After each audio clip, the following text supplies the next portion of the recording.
আসসালামু আলাইকুম রহমতুল্লাহি ওবরাকাতুহু। সকলে কেমন আছেন? আশা করছি আল্লাহর অশেষ রহমতে সকলে ভালো আছেন। আজকে আমরা দেখব গুগল আপনার অ্যান্ড্রয়েড সেট থেকে গুগল প্লে স্টোরে যদি ডিলিট হয়ে যায় কোনো ক্রমে, প্লে স্টোর ছাড়া প্লে স্টোর কীভাবে ডাউনলোড করবেন।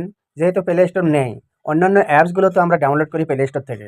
এখন আমার এখানে দেখুন কোথাও কিন্তু প্লে স্টোর নেই, তাহলে প্লে স্টোরটা ডাউনলোড করব কিভাবে?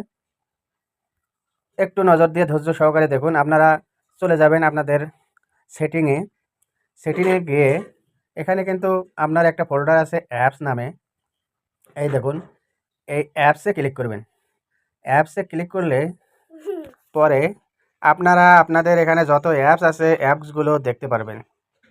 এখানে সমস্ত অ্যাপসগুলো, ব্রাউজার অ্যাপস, হ্যাঁ, যত অ্যাপস আছে এখানে সব ঘাটলে আপনারা সব দেখতে পারবেন। এভাবে খুঁজবেন এখান থেকে আপনারা কিন্তু আপনার ডিলিট হয়ে যাওয়া প্লে স্টোরটা ডাউনলোড করে নিতে পারবেন।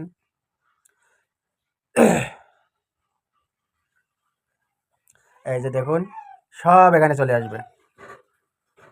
এখানে সব অ্যাপস চলে এসেছে।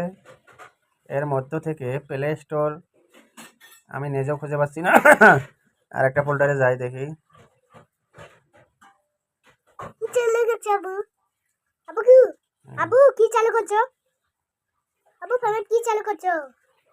কথা আমি বাইরে হয়ে যাচ্ছি আবার, দাঁড়ান। তাহলে আপনারা ধৈর্য সহকারে যখন এতক্ষণ দেখলেন, এখন গুগল প্লে স্টোর আপনার সেটিংয়ে যে অ্যাপস আছে, এই যে অ্যাপস, এই অ্যাপসে ক্লিক করবেন। এখানে সি অল, এখানে ক্লিক করবেন। ক্লিক করার পরে একটু নিচের দিকে যাবেন, এভাবে খুঁজবেন। খোঁজার পর এই দেখুন গুগল প্লে স্টোরে এখানে ইনাবল হয়ে আছে, মানে এটা ডিসেবল হয়েছে, এখন ইনাবল করতে হবে। ডিসেবল করছে মানে ফোর্স স্টপ করে রাখছে। এখন ইনাবলে ক্লিক করবেন। এই ইনাবলে ক্লিক করলে এখন ওপেন করবেন, আপনি ডাইরেক্ট বাইরে হয়ে যাবেন এখান থেকে। বাইরে হয়ে গেলে দেখবেন যে এখানে এই দেখুন প্লে স্টোর আবার চলে এসেছে। এই যে প্লে স্টোর, এই যে এভাবেই আপনি আপনার গুগল প্লে স্টোরটি আপনার মোবাইল থেকে ডিলিট হয়ে গেলে, ডিলিট তো কখনো হয় না, আপনার ফোনের সাথে সেট করা এই প্লে স্টোর, এভাবে বাইর করে নেবেন আপনারা। ধন্যবাদ সকলকে। আসসালামু আলাইকুম।